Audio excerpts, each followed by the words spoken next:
Sindh university जे institute of English language and literacy में मुल्क जी ॿोलियुनि ऐं इलाइक़े जी सुञाणप लाइ तक़रीब कोठाई वई, जंहिंमें आख़िरी साल जी शागिर्दियाणियुनि ऐं शागिर्दनि पारां तख़लीक़ी स्टॉल लॻाया विया। उन हवाले सां रिपोर्ट कर रहियो आहे अली मुराद चांडियो।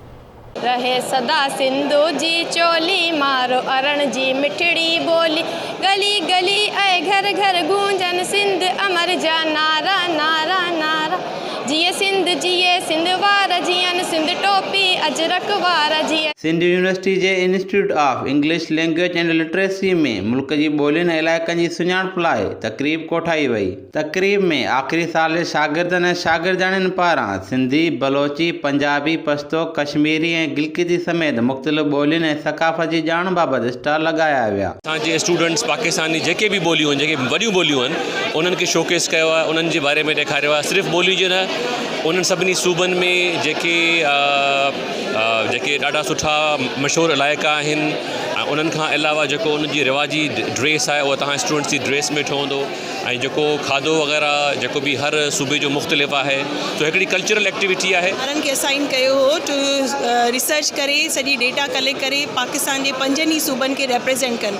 उन्हनि जी मल्टाइलिंगुअल एंड मल्टाई कल्चरल जेका स्टेटस आहे उहा ॿारनि प्रेज़ेंट कई आहे सभिनी सूबनि जी, त कहिड़ियूं लैंग्वेजिस ॻाल्हायूं थियूं वञनि, कहिड़ियूं लैंग्वेजिस इंडेंजर्ड आहिनि, कहिड़ियूं लैंग्वेजिस ख़तमु थियूं थींदियूं वञनि, त सॼी डेटा ॿारनि रिसर्च बेस्ड डेटा कलेक्ट कई आहे। उन ते हिननि प्रोजेक्ट प्रेज़ेंट कयो आहे ऐं इन सां ॿारनि जी एक्टिविटी एकेडमिक बि थिए थी, प्लस ॿारनि जी नॉलेज जनरेट बि थी थिए। कलेक्ट कई आहे पंजाब जी जेकी रीजनल लैंग्वेजिस आहिनि ऐं जेके उतां जूं फेमस लैंग्वेज, मतिलबु जेके उते स्पोकन लैंग्वेजिस आहिनि ऐं जेके लैंग्वेज जेके इंडेंजर आहिनि उन्हनि खे असां रिप्रेज़ेंट कयूं पिया।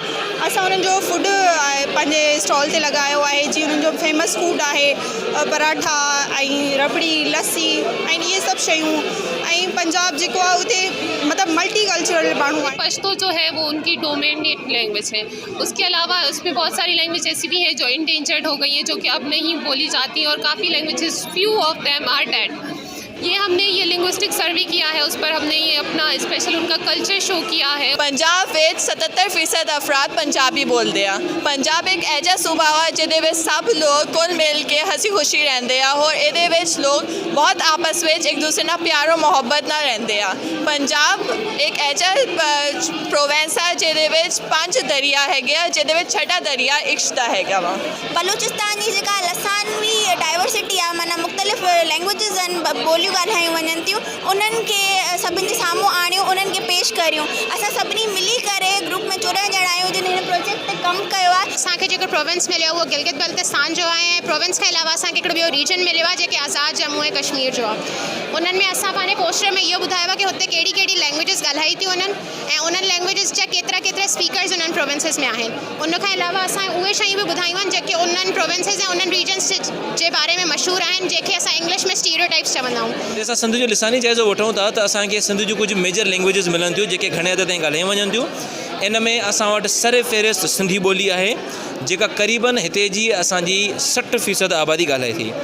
अगरि असां ॿिए नंबर ते ॾिसूं त पोइ असांखे उर्दू थी मिले। असांजा क़रीबन 30% सिंध में रहंदड़ माण्हू उर्दू इफेक्टिवली ॻाल्हाए बि सघनि था ऐं सम्झी बि सघनि था। पाण हमेशा घुमंदा आहियूं, इस्लामाबाद घुमंदा आहियूं या नारायण कागन घुमंदा आहियूं, लेकिन बलूचिस्तान बि तमामु ब्यूटीफुल, बलूचिस्तान में तमामु घणी ब्यूटीफुल प्लेसिस आहिनि, जीअं हिते ज़ियारत थी वई, उनखां अलावा हिना झील थी वई, उनखां अलावा रिलीजियस डाइवर्सिटी जेको बलूचिस्तान में तमामु घणी आहे। ज़रूरत इन ॻाल्हि जी आहे त सिंध समेत मुल्क जे ॿियनि तइलीमी इदारनि में बि हिन क़िस्म जा प्रोग्राम मुनक़द कया वञनि, त जीअं नौजवाननि खे हिक ॿिए जी ॿोलियुनि, सक़ाफ़त ऐं इलाइक़ी ओञाणनि जी ॼाण मिली सघे। अली मुराद चांडियो, आवाज़ TV, जामशोरो।